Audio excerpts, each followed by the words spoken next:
আসন্ন টি-20 বিশ্বকাপে পাকিস্তান খেলবে কিনা সে বিষয়ে সোমবার চূড়ান্ত সিদ্ধান্ত নেবে পাকিস্তান ক্রিকেট বোর্ড। প্রধানমন্ত্রী শেহবাজ শরীফের সঙ্গে আলোচনার পর এই সিদ্ধান্ত জানানো হবে বলে জানান পিসিবি চেয়ারম্যান মহসিন নাকভি। নাকভি বলেন, রাজনীতিকরণ করা ক্রিকেট সহ কারো জন্যই ভালো নয়। সব পক্ষকে খেলাটির নীতি মেনে চলতে হবে। আইসিসি দ্বৈত নীতিতে চলছে।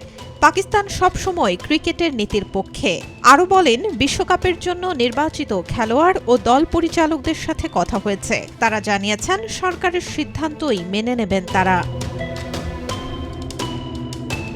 বাংলাদেশকে সমর্থনের কারণ ব্যাখ্যা করে নাকভি বলেন, কোনো দেশ অন্য দেশের উপর শর্ত চাপাতে পারে না। ক্রিকেট রাজনীতি মুক্ত থাকতে হবে। এদিকে আসন্ন টি-20 বিশ্বকাপ থেকে পাকিস্তান সরে গেলে বড় ক্ষতির মুখে পড়বে সম্প্রচারকারীরা, বিশৃঙ্খলার মধ্যে পড়বে টুর্নামেন্ট। এমন মন্তব্য করেছেন পাকিস্তানের সাবেক ক্রিকেটার বাসিত আলী।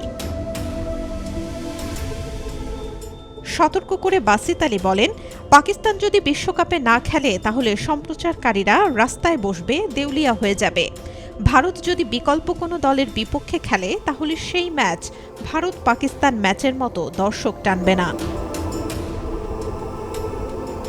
এদিকে পাকিস্তান বিশ্বকাপ বয়কট করলে কঠোর শাস্তির ইঙ্গিত দিয়েছে আইসিসি। সূত্র জানায়, এমন সিদ্ধান্ত নিলে পাকিস্তান ক্রিকেট বোর্ড বড় ধরনের নিষেধাজ্ঞা ও আর্থিক ক্ষতির মুখে পড়বে। এছাড়াও আন্তর্জাতিক ক্রিকেটে পাকিস্তানের অবস্থান ক্ষতিগ্রস্ত হবে।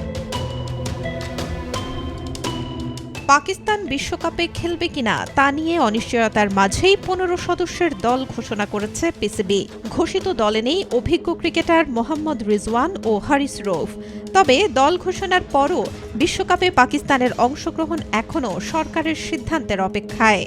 আইসিসির সিদ্ধান্তে টি-20 বিশ্বকাপ থেকে বাদ পড়েছে বাংলাদেশ। বাংলাদেশের জায়গায় খেলবে স্কটল্যান্ড। এই সিদ্ধান্তের শুরু থেকেই বাংলাদেশ ক্রিকেট বোর্ডের পাশে আছে পাকিস্তান ক্রিকেট বোর্ড। বাংলাদেশের প্রতি এই আচরণকে অন্যায় বলে মনে করছে PCB. Desk report, B news 24।